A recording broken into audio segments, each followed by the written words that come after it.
Hello and welcome back to Just Megalise, a podcast about healing, remembering who you are, and diving into deeper alignment.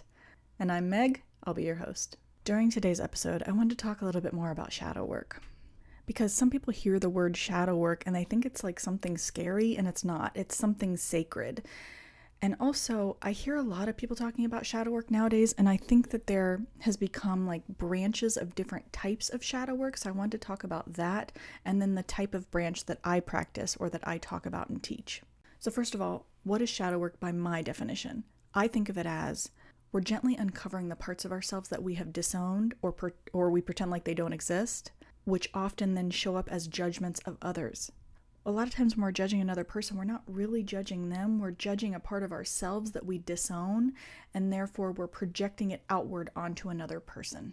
And my type of shadow work, it's a sacred practice of seeing our projections, mostly as being mirrors to ourselves, and meeting them with curiosity and compassion instead of shame. So I feel like if I had to label my type of shadow work, it would be compassionate shadow integration.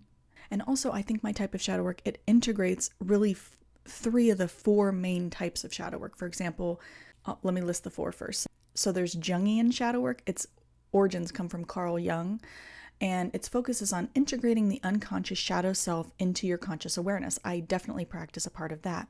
But he uses tools like dream analysis, active imagination, and archetypes. Then the second type of shadow work is a parts work, or an IFS type of shadow work, internal family systems. So their origins is from Richard Schwartz, and that focuses on recognizing and healing the parts of the psyche like the protector part of us or the exiled part of us, that sort of thing. And I think I definitely dive into a little bit of that as well. And the tools for that are like dialogues with the inner part of ourselves or guided therapy. So I do think I do a little bit of that. Like I'll do visualization to help me integrate the shadow parts of myself. And I also like speak to my inner child, or speak to the part of myself that feels shame, or speak to the part of myself that feels judgment. So I do a little bit of that, but not fully. And then there's also spiritual shadow work, which is like more mystical or energy based. So this is shadow work that's evolving around like a blockage or a karmic residue. And the tools that they use for that are like meditation or energy healing or rituals. So I think I practice a little bit of that as well, where I do some guided meditations, some imagery, that sort of thing to help myself through shadow work and to help other people through shadow work. And then the last one, which I don't feel like I practice, is called cathartic or confrontational shadow work. So this focuses on exposing the shadow via intense emotional expression. And the tools for this are like intense journaling, intense triggering therapy, or emotional purging. And this one's a little weird because sometimes it's mislabeled as shadow work when it's really just emotional venting without the integration. What I'm teaching is not the same as what some would call shadow work, especially the more aggressive or shame-based versions. I integrate my shadow with compassion, and I try and notice when my mind is spinning into those shame-based thoughts and bring compassion into that moment. So mine is more of a slower, integrated, and rooted process. We're recognizing our projections, which we're going to talk about a little bit today. We're reclaiming those exiled parts of ourselves with compassion and love.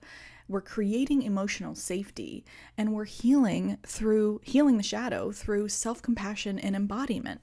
The shadow is really, again, my definition, because you're going to come across a couple of different definitions, which we just talked about. But my definition, the shadow is anything that is disowned, hidden, or judged as unacceptable within ourselves, usually due to social conditioning or early wounding that we're then projecting outward and judging another for. So these can be traits that we kind of deem as negative, like anger or jealousy or being rude, those sort of things. And even the positive ones, like being bold or being sensual, or whatever traits that society has maybe deemed as bad, even though they're on the positive side of traits, right? So because we can even judge somebody for like being too bold, which boldness isn't a bad thing, but maybe we're judging them for being too bold because there's a part of us that like doesn't feel comfortable enough to speak up or sit in our power or use our voice. So when we see another person doing it, we're judging them, when really we're judging ourselves for not being able to express that. Shadow work isn't about fixing yourself, it's about reclaiming what was never broken. It's about bringing to the surface what is underneath the judgments that we hold. Because once we bring those to the surface and once we understand them more fully, the judgments lessen. Judgments of others lessen, and judgments of ourselves lessen. And don't you want to live in a less judgmental world? I do. So it's not about being bad or being broken and looking at that and being like, you're bad, you're broken. It's more about there are these things that are going on in the subconscious that are causing you to judge another. And let's look at those things with compassion and work to integrate them. And just simply looking at them with compassion and recognizing them, that is the integration. That is the integration process. So a lot of times the shadow was formed in childhood when we were praised or punished for showing or expressing a certain trait or characteristic. Let's say the child was somewhat loud, right, or boisterous. And they were told by a caregiver or society or their siblings or friends, whatever, a teacher, who knows. Children are better seen and not heard. You need to be quiet. You need to not be so loud. You need to not use your voice, whatever things they were told, right? And then they internalized those things. And then when they saw another person expressing those things, it almost brings up like a jealousy inside of you, because you're like, why can they express it, but I can't? And sometimes that jealousy forms into a judgment of another person, which is simply a judgment of yourself, right? We need to stop all the judgments that we're sending outward. We need to look inward and say, where is this judgment coming from? What in myself am I suppressing or pretending like it doesn't exist, and then shaming another for expressing that trait, you know? Another thing is, like, it does tie into nervous system safety. Sometimes we hide a part of ourselves in order to feel safe. And I get that. That's where the compassion comes in. The thing is, the hidden parts of ourselves, they don't just disappear. They get acted out. They get projected. They create shame within us until we start to notice them and integrate them. Another big thing is, like, when we get triggered by something, that is a beautiful time for shadow work, because when you're triggered by something or someone, let's say they're speaking too loudly, or again, that could be tying back to you feel like you can't express yourself, so that's why you're triggered. Or let's say you're triggered by somebody's rudeness. This is a great example. Let's say somebody is being rude and you're triggered by that. That might be an opportunity to ask yourself, is rudeness also within me? Am I also capable of expressing rudeness? Most likely the answer is yes, because all of us are. And is that a quality that I deem as bad or shameful? So I try not to express that quality. And when I see it being expressed in another person, there's a part of me that wants to like shame them so that they stop expressing that quality. You know what I mean? I'm not saying that rudeness is a good thing and everybody should be rude. That's not what I'm saying. I'm saying, can we bring more compassion into that moment? Can we ask ourselves, when you have been rude in your life, because all of us have been rude. I can think of examples where I've been rude to people. Were you going through something? Were you having a hard day? Were you maybe overwhelmed? Okay, that person who's also expressing rudeness might be going through the same thing. Does it make it okay? No.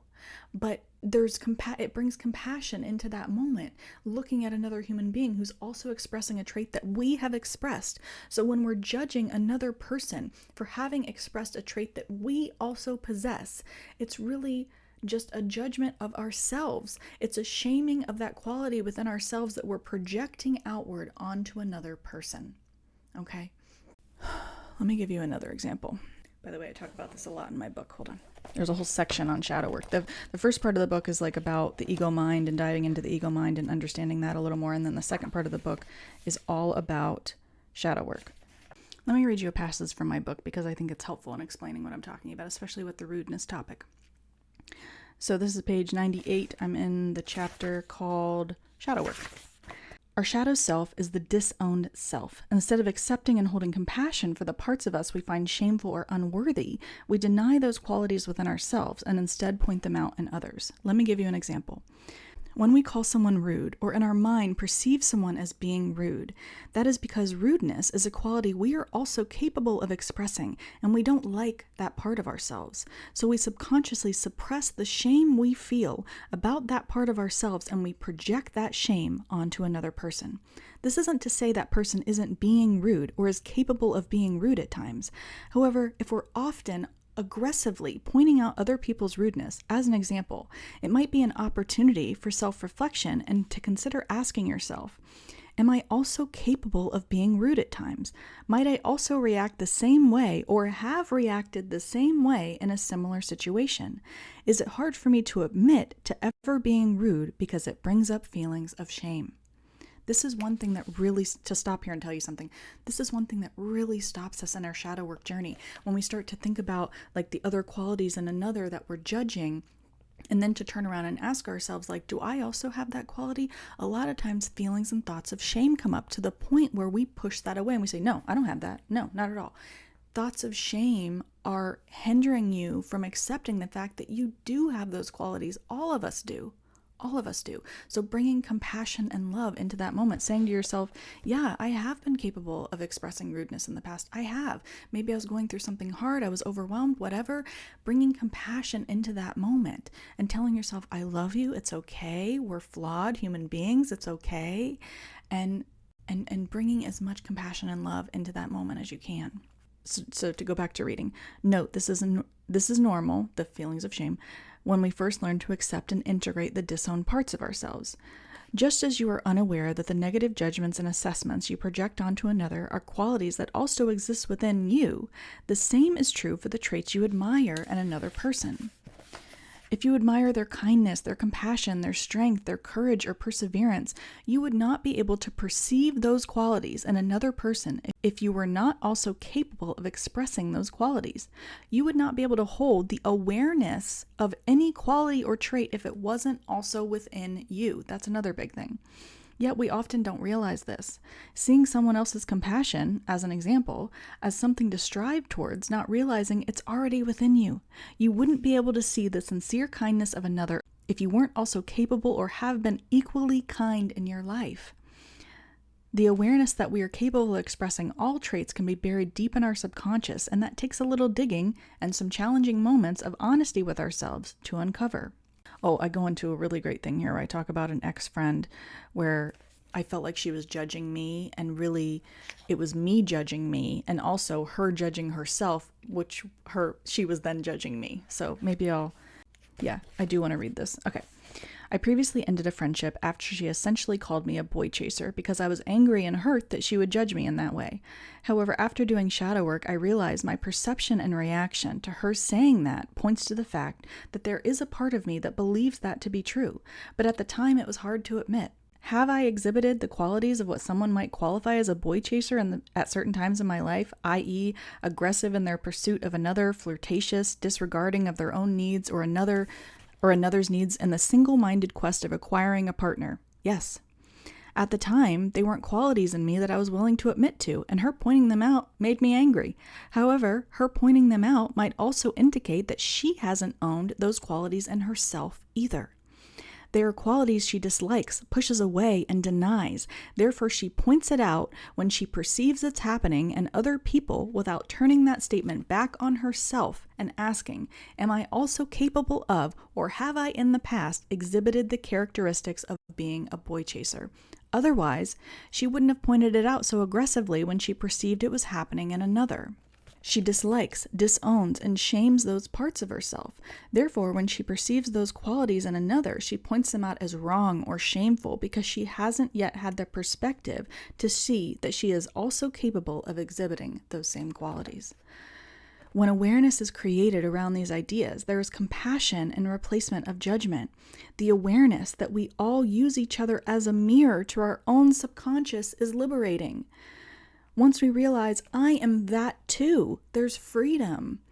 I am also capable of being or have been rude in my life. I am also capable of or have been manipulative. I am also capable of or have been fill in the blank.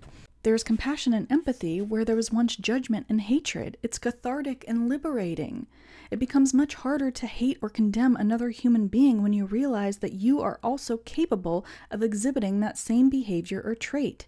Am I saying it's okay to harm another human being? Of course not. However, when you realize that you are all things, that everyone is all things and all traits, you start to see the judgments of others and yourself as what they truly are, a denial of that part of yourself. In other words, a projection of the denial of yourself onto another person. We bury these aspects of ourselves because we perceive them as shameful. so it's easier to deny their existence within us. This can be extremely difficult to own up to at first. So that was a passage from my book, Don't You Dare. It's available on Amazon. All of us are really just a mirror for other people. Other people are a mirror to ourselves and our own subconscious, to look at those things and work to integrate them so that there's less judgment in the world. So the first step is awareness, right? Like, where am I judging myself? And where is that judgment then being projected outward into the world?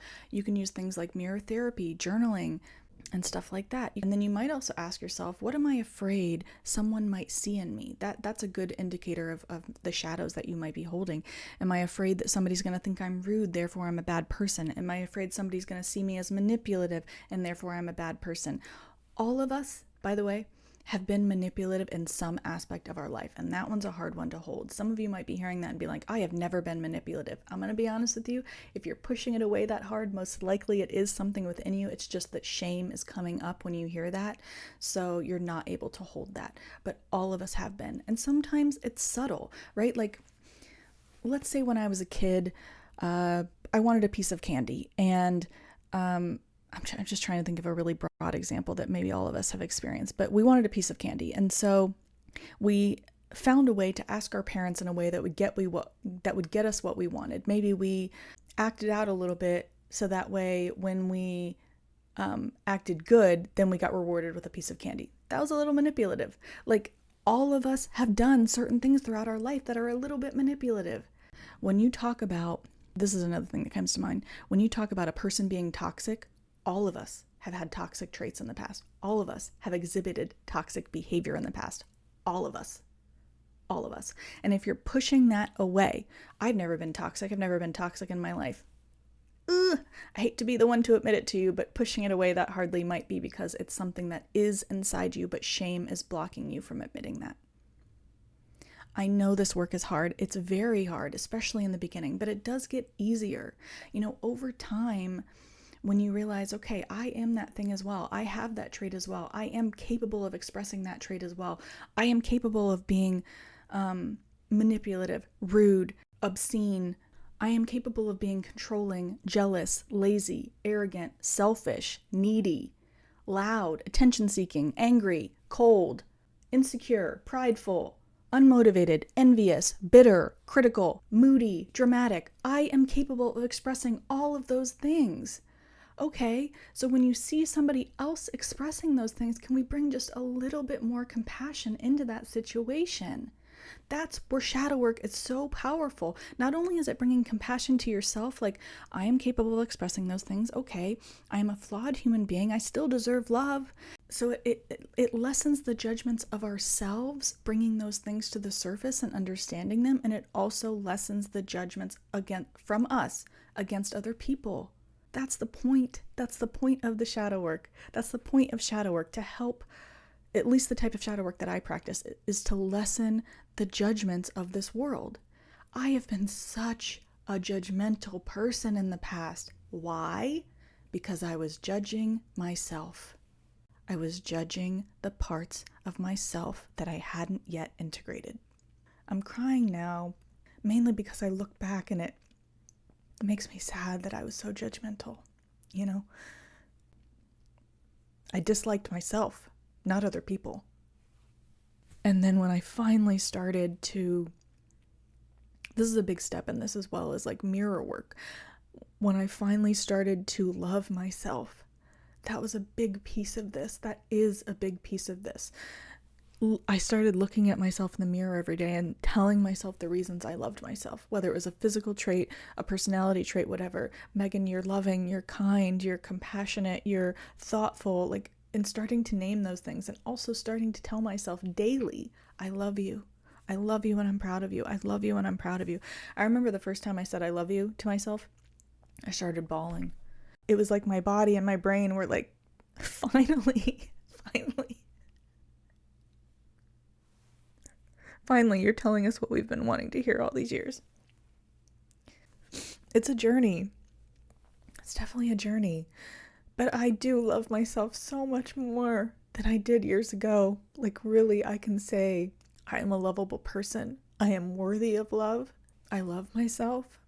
I couldn't say those things years ago, and all of those things take time, but it's so worth putting in that time and having compassion for yourself, because all of us are experiencing the same thing. Let's say you're diving into shadow work and shame is starting to come up, maybe shame that you have been rude in the past, or you have been prideful in the past, or whatever the trait is, and the shame that's coming up around that trait when you have that realization. When you also have the realization, everybody else is feeling that same way. Other people are also shaming themselves for having these traits, which you shouldn't be shaming yourselves. We shouldn't be shaming ourselves. That's judgment coming in the back door, judging ourselves, right? The thing is, you were already judging yourself, just in a secretive way, if that makes sense. Because you were judging the disowned parts of yourselves, you were projecting that judgment outward, right?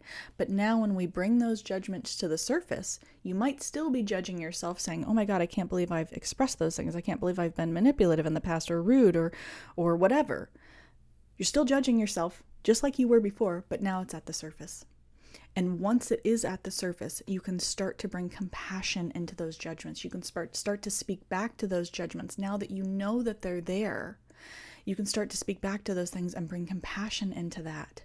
Tell yourself, I love you, it's okay. And also, all of us have these qualities. And I don't like to label any quality as good or bad. I don't like doing that, because then we're going into that same mechanism again. We're going into that same societal expectation that being cold is always bad, or moody is always bad. No, they might be going through something. It doesn't make those qualities bad, And when we suppress the bad qualities and we only think that love and kindness and compassion are the only things that we should be expressing, we're cutting off parts of ourselves. We're cutting off parts of our humanness. We are the full spectrum of emotions, the dark and the light, and none of them are good or bad. So they just are. They're just things that we're capable of expressing. They just are. Anger, let's use anger as an example. A lot of us think of anger as being a really bad thing, and it can turn into a destructive thing if our anger turns into being abusive of another person, okay? But anger in itself isn't a bad thing. Anger is really just, it's never really anger. Let's talk about that for a second. It's if you boil down anger, it's always another emotion. It's feeling left out. It's feeling misunderstood. It's never truly anger. A lot of times it's not truly anger. It's if you boil down the anger, what am I really feeling? So anger isn't a bad emotion. None of them are. So please just keep that in mind. If when you start to do shadow work, shame is coming up, none of these things are bad things. All of us hold these things. Please keep that in mind as well. All of us hold these things. And the people who you find are aggressively judging other people, they are the ones who need that shadow integration the most. And please don't judge them as well. That's the other thing that can come out during shadow work is the ego can come into this process. Let's say you were once that person who was aggressively pointing out rudeness in another person. Okay, that might be because rudeness is also a quality within you that you haven't accepted, and therefore you're judging another person for it. But let's say you've integrated that now. You've done the shadow work, you've integrated that. And now you see another person who's still doing that, judgment can come up. Oh man, they really haven't done their shadow work. That's the ego coming in, thinking that you're somehow better than them because you've done this piece of healing that they haven't quite done yet. You know what I mean? Don't do that. Don't do that. It's their journey, and trying to bring compassion into that moment. Were you once that person? Yes, you might have been, and okay, can we bring compassion into that moment? Thank you so much for joining me today. I get that this is an interesting one. This is a tough one, but if you have any questions, please leave them in the comments for me. And if you want to go deeper on your healing journey, there are many different ways to connect. You can purchase my book, Don't You Dare. It's available on Amazon. If you want to learn more about the ego voice or dive into shadow work, please pick up a copy. And also, I think the book is formatted in a really great way where the first part is about the ego voice and learning more about that, and the second part is about shadow work, and the third part is tools. But the thing is, you can jump straight to shadow work if you want. Like, I feel like the book is formulated in a way where it's still going to make sense even if you just wanted the shadow work piece of it. So there's that. I just wanted to point that out. I also have my Most Loved Meditation Bundle available for purchase. These are my highest rated meditations over the years. And everything I'm talking about is going to be linked below in the show description notes. There's going to be one link, and if you click on that, it'll have all these different things in there. I also offer one-on-one coaching and hypnotherapy services. If you're interested in a session with me, please visit my website, meganshirey.com, meganshirey.com. I also teach a free live guided meditation on the Insight Timer app every Sunday morning at 10 Eastern, 9 Central, 8 Mountain, 7 Pacific. Please also join us on Patreon for exclusive meditations, behind-the-scenes reflections, and a soft healing community space. And again, if you're interested in any of these, you'll find them in the link below. If you enjoyed these episodes, please like, share, comment, and subscribe, and please leave us a review. It helps us to reach more listeners and expand this community. May you be happy, may you be well, may you be joyous and at ease, sending you infinite love and light, and until next time.